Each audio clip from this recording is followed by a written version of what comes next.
Hi friends, ಹೇಗಿದ್ದೀರಾ? ಎಲ್ಲ ಚೆನ್ನಾಗಿದ್ದೀರಾ ಅಂತ ಅಂದ್ಕೊಳ್ತೀನಿ. ವರ್ಣಿಕಾ ಅಡುಗೆ ಮನೆಗೆ ಸ್ವಾಗತ. ಇವತ್ತಿನ ವಿಡಿಯೋದಲ್ಲಿ ನಾನು ನಿಮಗೆ ತುಂಬಾ ರುಚಿಯಾಗಿರುವಂತಹ ಒಂದು ಚಿಕನ್ ಕರಿನ ಯಾವ ರೀತಿ ಮಾಡೋದು ಅಂತ ತಿಳಿಸ್ಕೊಡ್ತಾ ಇದ್ದೀನಿ. ಇದನ್ನು ನೀವು ಚಪಾತಿ, ಮುದ್ದೆ ಹಾಗೆ ರೊಟ್ಟಿ ಅನ್ನೋ ಜೊತೆಗೆಲ್ಲ ಸರ್ವ್ ಮಾಡ್ಕೊಳ್ಬೋದು. ಹಾಗಾದರೆ ಬನ್ನಿ ತಡ ಮಾಡದೆ ರೆಸಿಪಿನ ಶುರು ಮಾಡೋಣ. ಇದನ್ನು ಮಾಡಲಿಕ್ಕೆ ಮೊದಲು ನಾನಿಲ್ಲಿ ಒಂದು ಪ್ಯಾನನ್ನು ಬಿಸಿ ಮಾಡಲಿಕ್ಕೆ ಇಟ್ಟಿದ್ದೆ. ಅದಕ್ಕೆ 3 ಗಡ್ಡೆ ಆಗುವಷ್ಟು ಬೆಳ್ಳುಳ್ಳಿನ ಹಾಕ್ಕೊಳ್ತಾ ಇದ್ದೀನಿ. ಹಾಗೆಯೇ ಅರ್ಧ ಬಟ್ಲು ಆಗುವಷ್ಟು ಕೊಬ್ಬರಿ ಈ ರೀತಿಯಾಗಿ ಕಟ್ ಮಾಡಿ ಹಾಕ್ಕೊಳ್ತಾ ಇದ್ದೀನಿ. ನೀವು ಬೇಕಿದ್ದರೆ ತುರಿದು ಕೂಡ ಹಾಕ್ಕೊಳ್ಬೋದು. ಹಾಗೆಯೇ ಒಂದು 2 ರಿಂದ 3 ಇಂಚ್ ಆಗುವಷ್ಟು ಶುಂಠಿನ ಹಾಕ್ಕೊಳ್ತಾ ಇದ್ದೀನಿ. ಒಂದು ತೆಂಗಿನಕಾಯಲ್ಲಿ ಅರ್ಧ ಬಟ್ಲಾಗುವಷ್ಟು ಹಾಕ್ಕೊಳ್ತಾ ಇದ್ದೀನಿ. ಇವಾಗ ಸ್ವಲ್ಪ ಎಣ್ಣೆನ ಹಾಕ್ಕೊಳ್ತಾ ಇದ್ದೀನಿ. ಒಂದು 2 ಟೇಬಲ್ ಸ್ಪೂನಷ್ಟು ಹಾಕ್ಕೊಂಡ್ರೆ ಸಾಕಾಗುತ್ತೆ. ಹಾಗೆಯೇ ಒಂದು ಟೊಮೆಟೊ, ಖಾರವಾಗಿರೋಂಥ ಒಂದು 4 ರಿಂದ 5 ಹಸಿರು ಮೆಣಸಿನಕಾಯಿನ ಹಾಕ್ಕೊಳ್ತಾ ಇದ್ದೀನಿ. ನಾನ್ ವೆಜ್ ಸ್ವಲ್ಪ ಖಾರವಾಗಿದ್ರೇ ಚೆನ್ನಾಗಿರುತ್ತೆ ಟೇಸ್ಟು. ಹಾಗಾಗಿ ಎಲ್ಲವನ್ನು ಹಾಕಿದ ಮೇಲೆ ಒಂದು ಸಾರ್ತಿ ಈ ರೀತಿಯಾಗಿ ಚೆನ್ನಾಗಿ ಮಿಕ್ಸ್ ಮಾಡಿಕೊಂಡು ಎಲ್ಲದಕ್ಕೂ ಎಣ್ಣೆ ಹತ್ಕೊಳ್ಳೋವರೆಗೂ ಈ ರೀತಿಯಾಗಿ ಮಿಕ್ಸ್ ಮಾಡ್ಕೊಳ್ಳಿ. ಇವಾಗ ಉರಿನ ಪೂರ್ತಿ ಲೋ ಫ್ಲೇಮ್ನಲ್ಲೇ ಇಟ್ಟು ಒಂದು 2 ರಿಂದ 3 ನಿಮಿಷವರೆಗೂ ಇದೇ ರೀತಿಯಾಗಿ ಬಾಡಿಸ್ತಾನೆ ಬೇಯಿಸ್ಕೊಳ್ಬೇಕು. ನಾವು ಈ ರೀತಿಯಾಗಿ ಹುರಿದು ಮಾಡೋದ್ರಿಂದ ಚಿಕನ್ ಕರಿ ತುಂಬಾ ಚೆನ್ನಾಗಿರುತ್ತೆ. ಹಾಗೆಯೇ 2 ದಿನ ಇಟ್ಟರೂ ಕೆಡೋದಿಲ್ಲ. ನೋಡಿ, ಎಲ್ಲವನ್ನು ಈ ರೀತಿಯಾಗಿ ಚೆನ್ನಾಗಿ ಫ್ರೈ ಮಾಡ್ಕೊಂಡಾದ್ಮೇಲೆ ಇದಕ್ಕೇ ಲಾಸ್ಟಲ್ಲಿ ನಾನಿಲ್ಲಿ ಪುದೀನ ಸೊಪ್ಪು ಹಾಗೆಯೇ ಕೊತ್ತಂಬರಿ ಸೊಪ್ಪನ್ನು ಹಾಕ್ಕೊಳ್ತಾ ಇದ್ದೀನಿ. ಕೊತ್ತಂಬರಿ ಸೊಪ್ಪು ಹಾಗೆ ಪುದೀನ ಸೊಪ್ಪನ್ನು ಹಾಕಿದ ಮೇಲೆ ಜಾಸ್ತಿ ಹೊತ್ತೇನು ಬೇಯಿಸೋ ಹಾಗಿಲ್ಲ. ಒಂದು ಸಾರ್ತಿ ಚೆನ್ನಾಗಿ ಮಿಕ್ಸ್ ಮಾಡಿ ಇಟ್ಟರೆ ಆಯಿತು. ಇದೆಲ್ಲವನ್ನು ಪೂರ್ತಿಯಾಗಿ ತಣ್ಣಗಾದ್ಮೇಲೆ ನೀವಿಲ್ಲಿ ಗ್ರೈಂಡ್ ಮಾಡ್ಕೊಳ್ಬೇಕು. ಕೊತ್ತಂಬರಿ ಹಾಗೆ ಪುದೀನನ ಜಾಸ್ತಿ ಹೊತ್ತು ಬೇಯಿಸ್ಬಿಟ್ರೆ ಕಲರ್ ಬರೋದಿಲ್ಲ. ಹಾಗಾಗಿ ಇವಾಗ ಒಂದು ಪಾತ್ರೆನ ಬಿಸಿ ಮಾಡಲಿಕ್ಕೆ ಇಟ್ಟಿದ್ದೀನಿ. ಪಾತ್ರೆ ಚೆನ್ನಾಗಿ ಬಿಸಿ ಆದಮೇಲೆ ಒಂದು 4 ರಿಂದ 5 ಟೇಬಲ್ ಸ್ಪೂನ್ ಆಗುವಷ್ಟು ಎಣ್ಣೆನ ಹಾಕ್ಕೊಳ್ತಾ ಇದ್ದೀನಿ. ಚಿಕನ್ಗೆ ಸ್ವಲ್ಪ ಎಣ್ಣೆ ಮುಂದಿದ್ರೆ ಚೆನ್ನಾಗಿರುತ್ತೆ. ಹಾಗಾಗಿ ನೋಡಿ, ಎಣ್ಣೆ ಎಲ್ಲ ಚೆನ್ನಾಗಿ ಬಿಸಿ ಆದಮೇಲೆ ಇದಕ್ಕೆ ನಾನಿವಾಗ ಅರ್ಧ ಕೆಜಿಯಷ್ಟು ಚಿಕನನ್ನು ಹಾಕ್ಕೊಳ್ತಾ ಇದ್ದೀನಿ. ಚಿಕನಿಗೆ ಸ್ವಲ್ಪ ಉಪ್ಪನ್ನು ಹಾಕ್ಕೊಂಡು ಒಂದು 2-3 ಸಾರ್ತಿ ಚೆನ್ನಾಗಿ ವಾಶ್ ಮಾಡಿ ತಗೊಳ್ಬೇಕು. ನಾನಿಲ್ಲಿ ಅರ್ಧ ಕೆಜಿಯಷ್ಟು ಚಿಕನನ್ನು ಮಾಡಿ ತೋರಿಸ್ತಾ ಇದ್ದೀನಿ. ನೀವು 1 ಕೆಜಿ ಹಾಗೆ 2 ಕೆಜಿ ಮಾಡೋ ಹಾಗಿದ್ರೆ ಎಲ್ಲ ಪದಾರ್ಥನೂ ಸ್ವಲ್ಪ ಜಾಸ್ತಿ ಅನ್ನೋಂಗೆ ಹಾಕ್ಕೊಂಡು ಮಾಡ್ಕೊಳ್ಬೇಕು. ಕೊಬ್ಬರಿ, ಶುಂಠಿ, ಬೆಳ್ಳುಳ್ಳಿ ಹಾಗೆ ಪುದೀನ ಸೊಪ್ಪನ್ನೆಲ್ಲ ಸ್ವಲ್ಪ ಜಾಸ್ತಿ ಅನ್ನೋಂಗೆ ಹಾಕ್ಕೊಳ್ಬೇಕು. ಇವಾಗ ನಾನಿಲ್ಲಿ ಸ್ವಲ್ಪ ಉಪ್ಪು ಹಾಗೆಯೇ ಅರಿಶಿನ ಪುಡಿನ ಹಾಕ್ಕೊಂಡು ಚೆನ್ನಾಗಿ ಈ ರೀತಿಯಾಗಿ ಹುರ್ಕೊಳ್ತಾ ಇದ್ದೀನಿ. ನೋಡಿ, ಆದಷ್ಟು ಊರಿನ ಪೂರ್ತಿ ಲೋ ಫ್ಲೇಮ್ನಲ್ಲೇ ಇಟ್ಟು ಚಿಕನನ್ನು ಈ ರೀತಿಯಾಗಿ ಚೆನ್ನಾಗಿ ಬಾಡಿಸ್ಕೊಳ್ತಾನೆ ಬೇಯಿಸ್ಕೊಳ್ಬೇಕು. ಇದರಲ್ಲಿರುವಂಥ ಎಣ್ಣೆ ಎಲ್ಲ ಚೆನ್ನಾಗಿ ಬಿಟ್ಕೊಳ್ಬೇಕು. ನೋಡಿ, ಅಲ್ಲಿವರೆಗೂ ಇದೇ ರೀತಿಯಾಗಿ ಬಾಡಿಸ್ಕೊಳ್ತಾನೆ ಬೇಯಿಸ್ಕೊಳ್ಳಿ. ನೋಡ್ತಾ ಇದ್ದೀರಲ್ವ ಎಷ್ಟು ಚೆನ್ನಾಗಿ ಎಣ್ಣೆ ಬಿಟ್ಟಿದೆ ಅಂತ.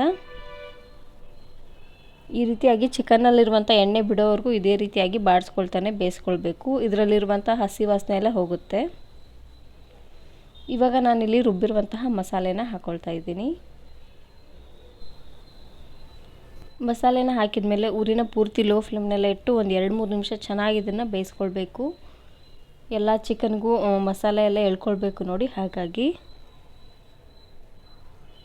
ನೀವು ಮೆಣಸಿನ್ಕಾಯಿ ಬದಲಾಗಿ ಅಚ್ಕಾರದ ಪುಡಿನೂ ಸಹ ನೀವು ಇಲ್ಲಿ ಹಾಕ್ಕೊಂಡು ಮಾಡ್ಕೊಬೋದು. ನಾನು ಆಲ್ರೆಡಿ ಬಹಳಷ್ಟು ಚಿಕನ್ ರೆಸಿಪೀಸ್ನ ಮಾಡಿ ತೋರಿಸಿದ್ದೀನಿ. ವಿಡಿಯೋ ನೋಡಿಲ್ಲ ಅಂದರೆ ಈ ವಿಡಿಯೋ ಕೊನೆಯಲ್ಲಿ ಹಾಕಿರ್ತೀನಿ, ನೋಡಿ ಚೆಕ್ ಮಾಡಿ.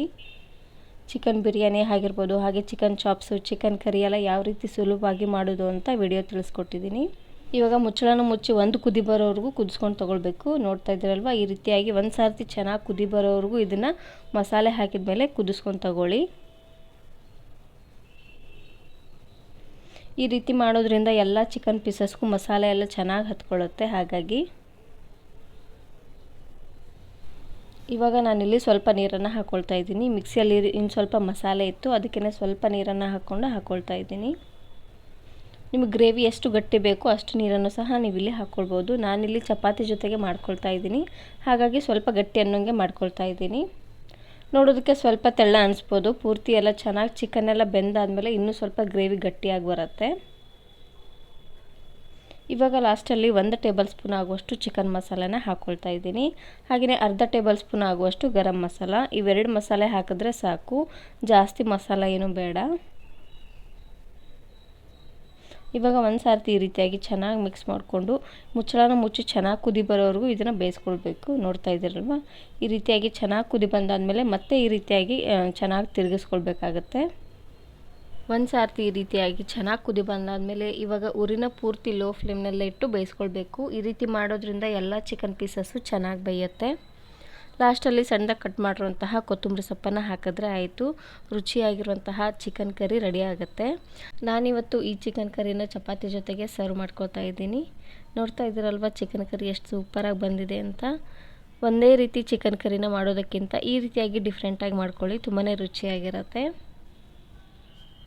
ಅಚ್ಚ ಖಾರದ ಪುಡಿನ ಹಾಕಿ ಚಿಕನ್ ಅಂತೂ ಮಾಡೇ ಮಾಡಿರ್ತೀರ. ಒಂದು ಸಾರ್ತಿ ಈ ರೀತಿಯಾಗಿ ಹಸಿರು ಮೆಣಸಿನಕಾಯಿನ ಹಾಕಿ ಮಾಡಿ ತುಂಬಾ ರುಚಿಯಾಗಿರುತ್ತೆ. ಇದ್ರ ಜೊತೆಗೆ ಸ್ವಲ್ಪ ಈರುಳ್ಳಿ ಹಾಗೆ ಲಿಂಬೆಹಣ್ಣು ಇದ್ದರೆ ಆಯಿತು. ತುಂಬಾ ರುಚಿಯಾಗಿರುವಂತಹ ಒಂದು ಚಿಕನ್ ಕರಿ ಚಪಾತಿ ರೆಡಿಯಾಗಿ ಹೋಗ್ಬಿಡುತ್ತೆ.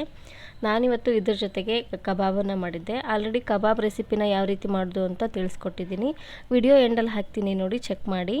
ಕೊತ್ತಂಬರಿ ಸೊಪ್ಪು ಹಾಗೆ ಮೆಣಸಿನಕಾಯಿ ಮತ್ತು ಪುದೀನ ಸೊಪ್ಪನ್ನು ಹಾಕಿ ಕಬಾಬ್ ಮಾಡಿದ್ದೆ. ಅದು ಕೂಡ ಅಷ್ಟೇ ತುಂಬಾ ರುಚಿಯಾಗಿ ಬಂದಿತ್ತು ಅಂತಲೇ ಹೇಳ್ಬೋದು. ಈ ಕಬಾಬ್ ರೆಸಿಪಿ ವಿಡಿಯೋ ಬೇಕು ಅಂದರೆ ಕಮೆಂಟಲ್ಲಿ ತಿಳಿಸಿ. ನೆಕ್ಸ್ಟ್ ಆ ವಿಡಿಯೋನೂ ಸಹ ನಿಮ್ಮ ಜೊತೆಗೆ ಶೇರ್ ಮಾಡ್ತೀನಿ. ಈ ಚಿಕನ್ ಕರಿ ವಿಡಿಯೋ ಇಷ್ಟ ಆದರೆ ಈಗಲೇ ಒಂದು ಲೈಕ್ ಬಟನನ್ನು ಕ್ಲಿಕ್ ಮಾಡಿ ಫ್ರೆಂಡ್ಸ್ ಆ್ಯಂಡ್ ಫ್ಯಾಮಿಲಿ ಜೊತೆಗೆ ಶೇರ್ ಮಾಡಿ. Thank you.